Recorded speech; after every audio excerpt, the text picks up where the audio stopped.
Greetings survivors and friends, SHADOWFRAX here with your weekly development update for Rust, and this week Rust has gone wireless. That's not to say you won't need wires anymore, but you won't have to be tied down by them, as there are now 4 new electrical widgets on the staging branch that enable remote communication. The first one is this in my hand, the excitingly named Detonator, because if I press the button, actually it doesn't detonate anything yet.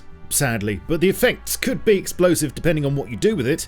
This is because it pairs up nicely with another new item, the RF receiver. I know it looks like a lantern at the moment, it's still waiting for a proper model, but you can hook it up to your circuits as you would a switch and trigger it with the detonator. Both items have a frequency setting screen, and you can change these to any figure between 1 and 10 million.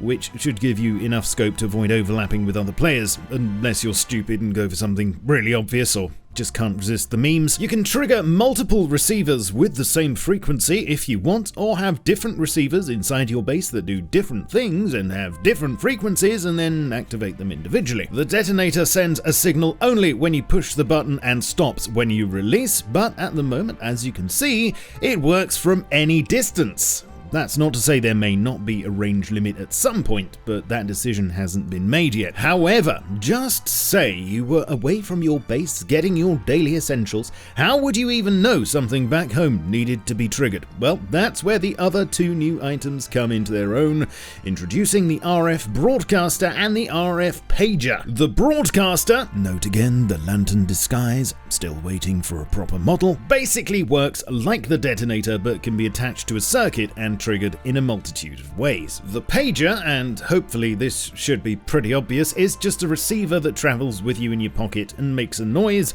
whenever it hears the appropriate frequency, although this seems to be incredibly quiet right now.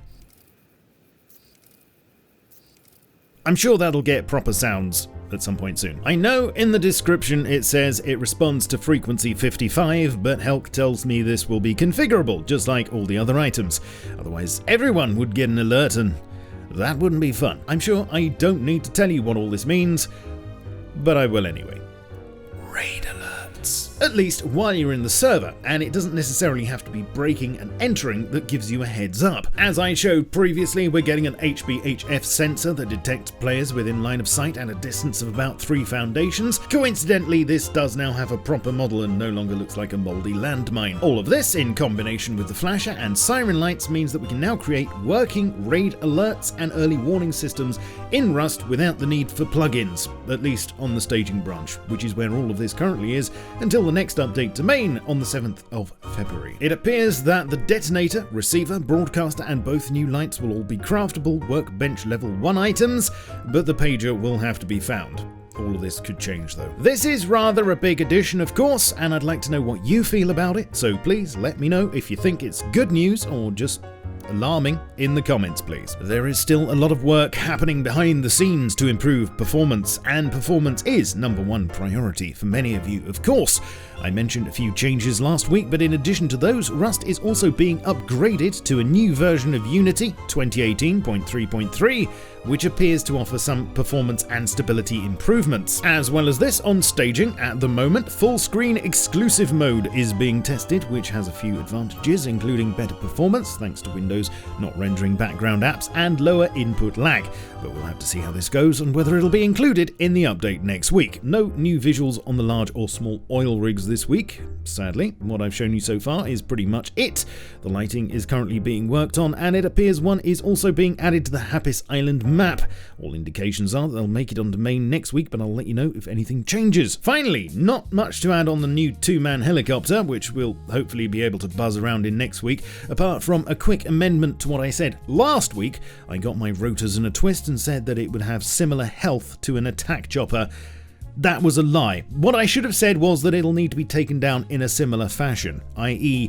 it'll have more than 1 point where you'll need to hit it. It will of course be much weaker than an attack chopper, but until we can play with it I have no idea exactly how weak. Oh, and please chaps, please, you know I love you, but stop insisting it's a gyrocopter in the comments. Look, the main blades are directly powered by the engine and there's nothing to push it forwards. Yes, it's got wheels and there's some artistic license. Whoop-de-doo. Thank you. Hey, did you know I hid 5 pies in this video? Let me know in the comments if you can find them.